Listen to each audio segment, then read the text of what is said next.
Hi, my name is Brian Huntley, and I'll be giving you a speech on safe spaces today and how I think that they are a waste of time, space, energy, and money. You guys have all heard the saying, sticks and stones may break my bones, but words will never hurt me. Well, I think that should definitely be reinstituted and put more emphasis on in the present day because there is so many people that are wasting so much time on other things that people say. In my speech, I'll be going over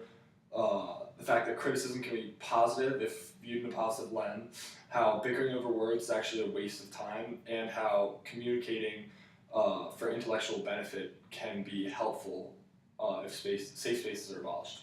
So to begin, let's talk about criticism and how it can be constructive if viewed. To start out with a personal example, I used to be a little chubbier, and someone or a couple people told me and kind of poked fun at me for being chubbier and for not going to the gym. And while I looked at that in a negative lens for a while and got upset about it and whatnot, I ended up looking at it in a positive lens after all, and then started going to the gym, started eating healthier, and now I'm a healthier person overall. And so taking uh, those words that they said to me, and instead of just wallowing over them and feeling sad for myself, I actually viewed them in a positive lens and made myself a better person because of it. Other examples of criticisms that can do this are, as I said, weight, but then also if you called someone like a bum for not having a job and then they realize that they really should be doing something and they go get a job, then it can be really helpful to them because then they're making money, they're doing this. And also another one, haircut, like if you are just looking really raggedy and then somebody makes fun of you to get a haircut and then you go do it and you look better, you feel better, and just a whole lot of good can come from it. Continuing on to continuing on that topic, you can also waste a lot of time bickering over words. And so, not only just going back and forth, but as Benjamin Franklin said, lost time is never found again. And with that, basically, the way I see that is people that are getting upset about things that have been said instead of just moving on and or moving in a better direction can actually end up wasting so much time and it's really not worth it for that person when, as they say, time is money. Everything in the present day, from appliances to machines, are being re-engineered and reverse engineered to save time. And so it's amazing now that people are just trying to find ways to waste that time that they've been saving from all these other devices and new technology. I'm talking about regular public situations where just in casual conversation people get upset about something. I'm talking about on social media. I'll see a page for, let's say, one politician, or you see a page for someone who believes in one thing, and then you see a comment or a post underneath it saying about how ridiculous that is and how whatever, but it's really a waste of time for them to get upset about what's happening and go follow a whole page or like a page that they don't agree with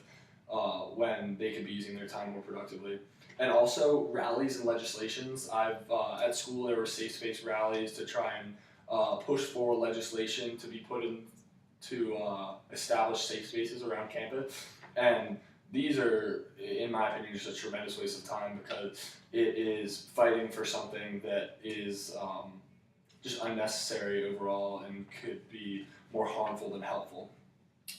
To progress to my final idea, it is that communicating for intellectual benefit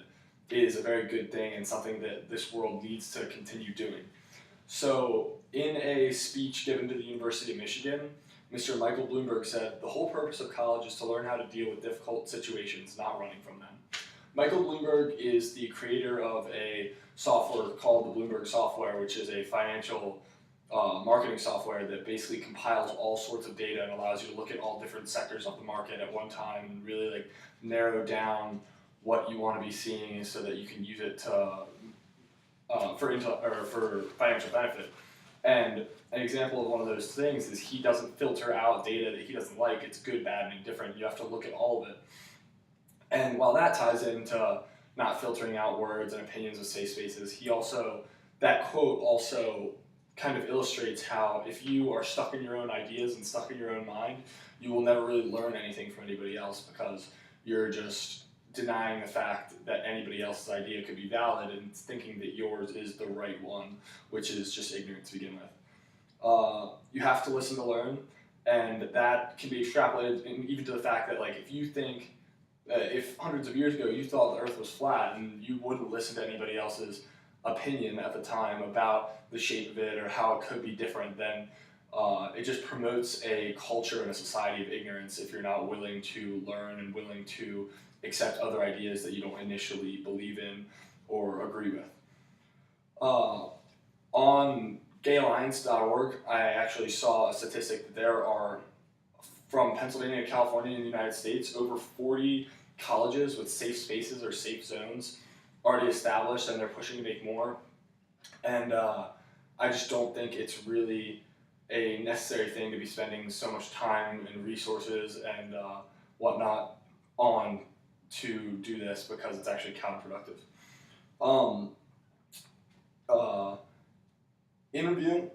I went over how criticism can be viewed positively to be productive and be progressive in a society. How bickering over words is a waste of time and how it's unnecessary for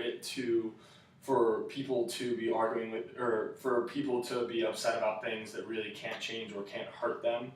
and how communicating between people can be intellectually beneficial for our society as a whole. And if there's one thing that I would like to take away from this, is to stand up against safe spaces and to try and